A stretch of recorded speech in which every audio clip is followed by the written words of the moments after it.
Pour moi, c'est important de montrer mon travail parce que c'est les choses que j'aime, j'ai envie de les partager.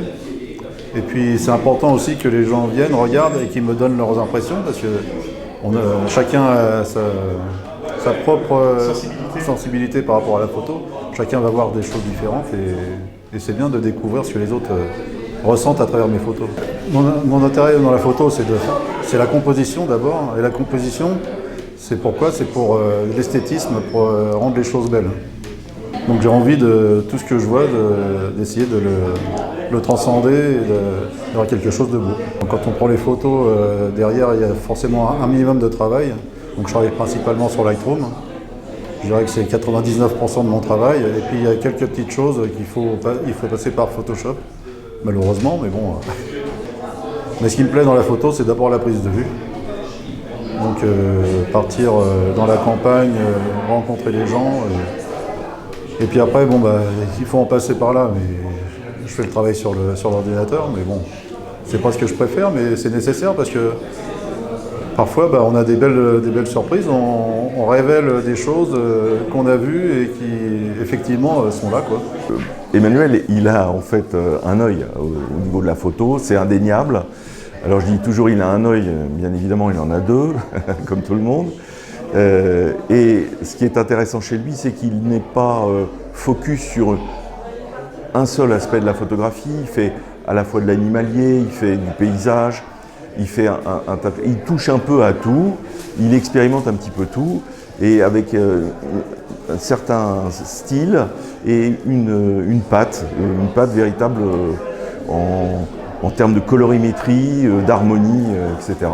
Les photos d'Emmanuel, c'est déjà une technique de qualité assez importante que tout le monde peut voir aujourd'hui.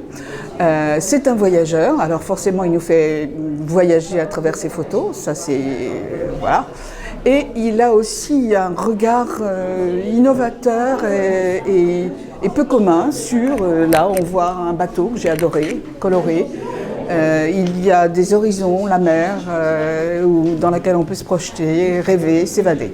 Donc j'aime beaucoup son univers, un univers un peu assez éclectique, parce que les gouttes d'eau là, c'est pas évident, c'est pas commun.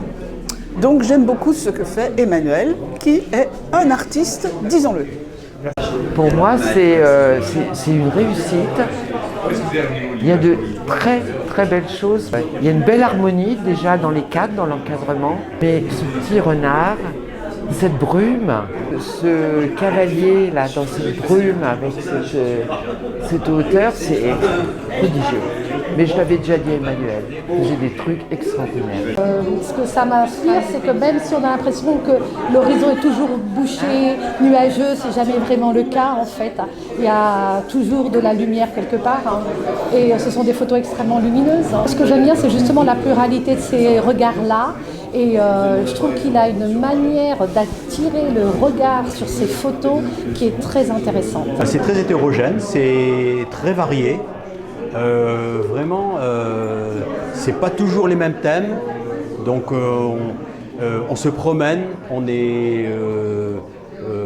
navigue dans des paysages, on navigue dans la nature, et moi je trouve qu'elle est très très bien, et on rentre pas dans un classique, toujours des paysages, toujours ou de la nature morte, mais là vraiment elle est très très bien, belle exposition.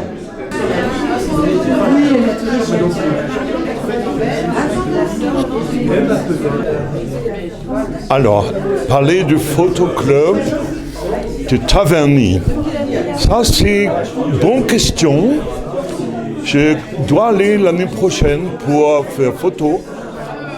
J'ai un ami ou un ami, je ne sais plus, chez le club de Taverny.